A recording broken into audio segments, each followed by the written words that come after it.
Welcome to the Floral Shop podcast, where flowers and business blend seamlessly. Join our journey to uncover the secrets of elite event designers and get insights into the art of running a successful floral shop. Here is your host, Ziv Raviv. Hello and welcome to the Flower Shop podcast. Today with me is Jill Tate from Honeysuckles Flowers, all the way from North Carolina, originally from Jasper in Atlanta, Georgia. How do you do, Jill? Hello, nice to have you here. Well, thank you for having me. It's a pleasure. So we like to hear stories about the journey of going into floral design and running a floral business. And I want to start with, when did you start and how did you get to it? Well, I've sort of been around it all my life. My grandmother, I joke, could grow anything. And she used to go outside and, to me, what looked like weeds, she would just pick whatever was growing at the time and come in and make some beautiful arrangement. And so she always did flower arrangements for church events, whatever she was doing. And then that sort of carried over to my mom and my mom's cousin, first cousin. And they did a lot of things. They both had beautiful gardens in the yard. And my mom grew these beautiful roses. And so it's sort of always kind of been in my life. And I just looked at it as a fun hobby. And then I started doing it kind of the same thing for events. I did a lot of school events for when my kids were in school and fundraisers and things like that. And so never really thought about it as a business until my good friend asked me to do the flowers for her daughter's wedding. And I sort of said yes before I really thought about it. And then I was like, wait, you want me to do the whole thing? Like all the flowers? And she said yes. I was like, okay, well, we'll do it. And so I had so much fun doing that, just talking with some other people and the wholesale florists and thinking, hey, maybe I could get into this and do this. So that's sort of how it started. And so here I am. So I want to talk through what changed for you in terms of the design process. Like if you compare the process that you took back then when you were doing things mainly for your own events, your own family events, and suddenly got your first wedding gig where someone is asking you to pay. And these days, what have changed over this time when you're now serving clients that are finding you and they treat you as the professional? I've definitely learned a lot. I've learned a lot more about flowers and floral arranging, like tips and tricks and things to do. I had never really, before I hadn't done a lot of corsages and bouquets and things. I did more larger arrangements. So for me, that I've learned a lot in the process of doing things, but I still want to I try to treat my clients like family and really hear what they want and work with them to stay within their budget and get the right things for them and not I think in today's world, everybody wants what they see on Pinterest and Instagram, and sometimes that's hard to replicate or things like that. So it's a lot of education, I think, comes into it and educating clients things about what's in season and just helping them learn more about what they really want. I don't know if that's a good way to describe it, but. So what do you do when they want something that is new for you?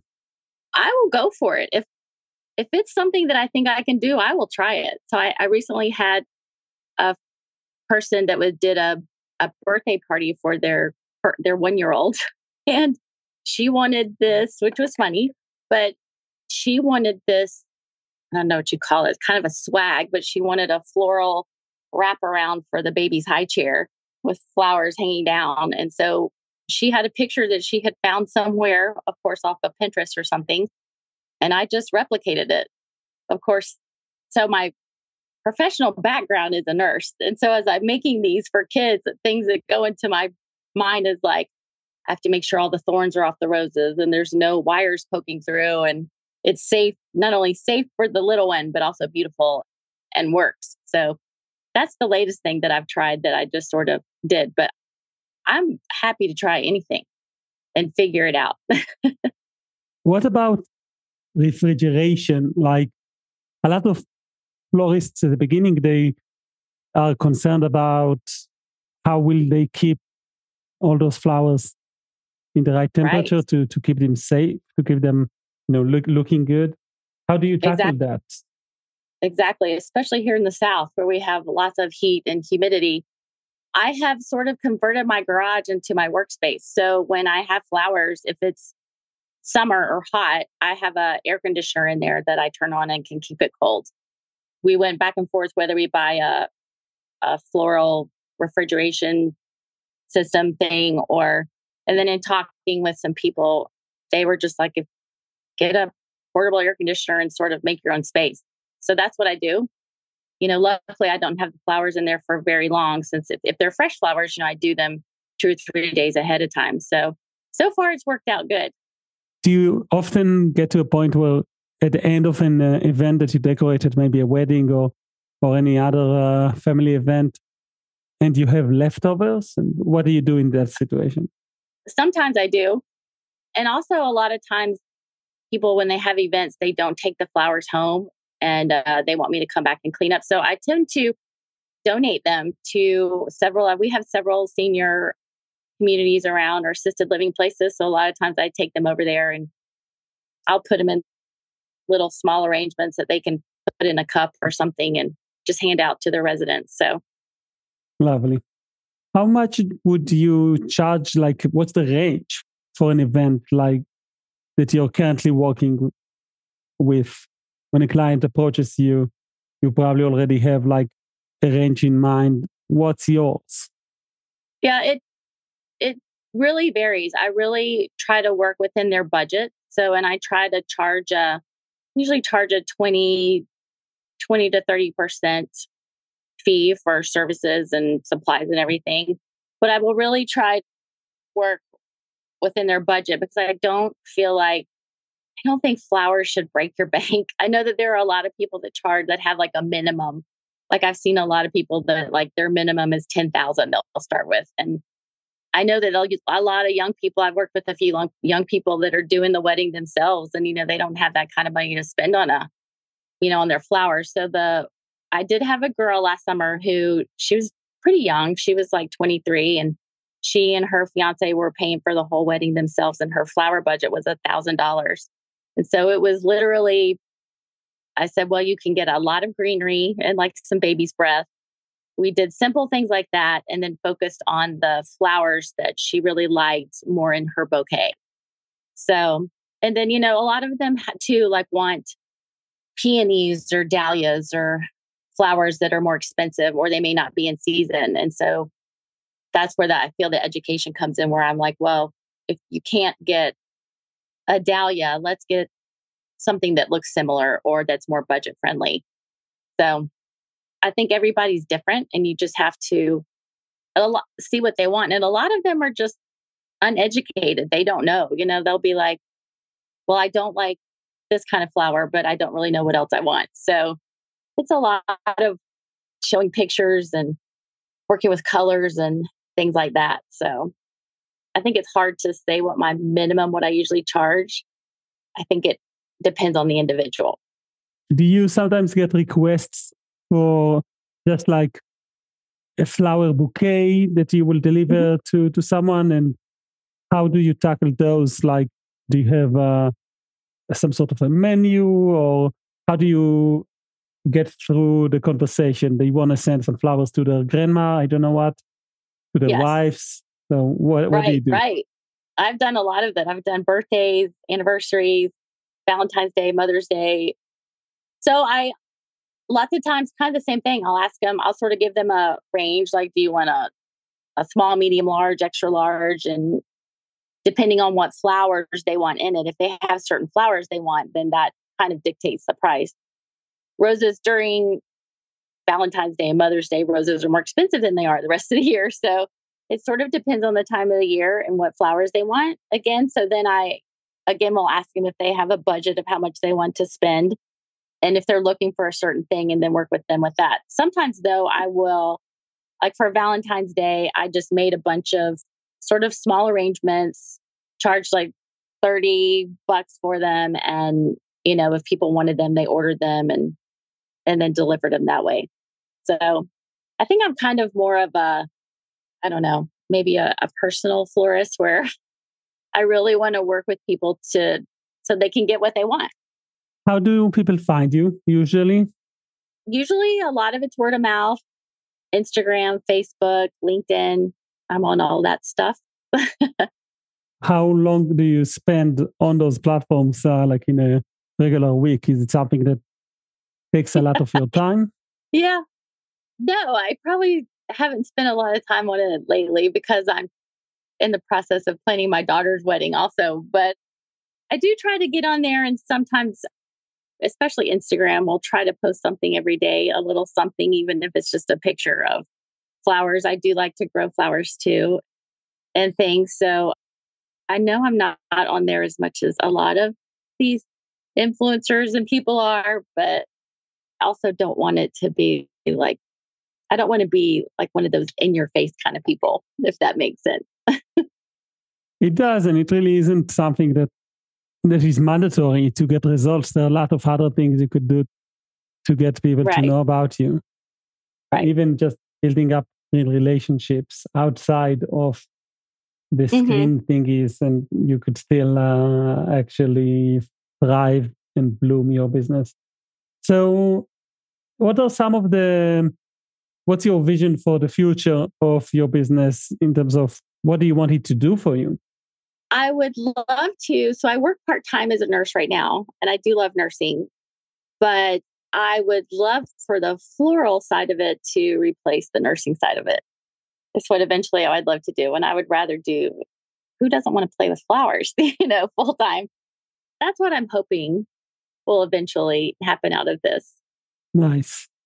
Do you need help in terms of like when there's a bigger job and there's a lot of things to carry, a lot of things, like it takes time to pull it through. So what do you do? It does. It does. So I recruit my husband and my children as much as I can. And when I can't get them to do it, I have a couple of neighbors that love to help me do stuff like this. And so they will so far volunteer their time and come with me. But yes, if it starts to get bigger and I have bigger events that require a lot, it will probably take on hiring some part-time people. Well, good luck with that. It's a good problem to have when your clients are challenging you to do bigger, better things.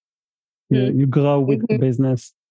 Wonderful. So what would you would tell yourself in retrospect if you could go back a few years in time and kind of guide yourself?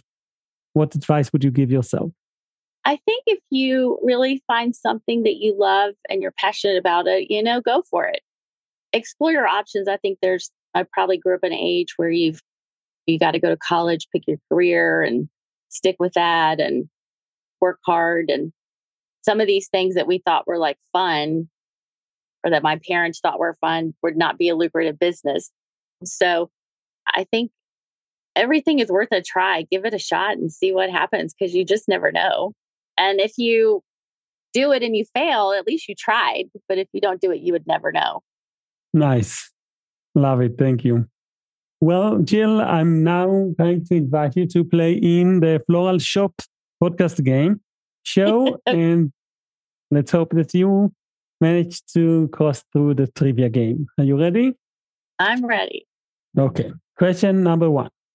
How can a florist ensure a centerpiece remains the focal point of a large round table? A, by using vibrant, contrasting colors and varied textures in the design. B, by installing a rotating base. C, by installing a sound box playing jungle sounds and hide it within the vase. Or D, by adding flashing lights. I would hope A. You're correct. It is A. Question number 2. What is the significance of incorporating honeysuckles into floral arrangements? A, warding off bees. B, adding fragrance and a delicate touch. C, providing a hiding spot for hummingbirds. Or D, initiating a honey tasting session. Oh, well, D is very tempting because I love the nectar of honeysuckle, but I will pick B. And you are correct. I'm guessing that for some occasions, honey tasting session sounds fun. That's a big summer pastime down here when you're little, picking honeysuckle out of the woods. Yeah, my kids sure like it. I love doing that. Question number 3. What's the primary benefit of using farm flowers for wedding arrangements? Is it A, they can be trained to perform tricks at the reception? B, they offer fresher, more vibrant options? C, they come with free farm animals? Or D, they guarantee rain-free weddings? B, I'll take B.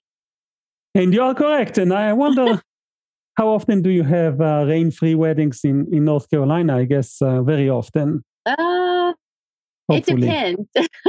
Yeah. Hopefully a lot.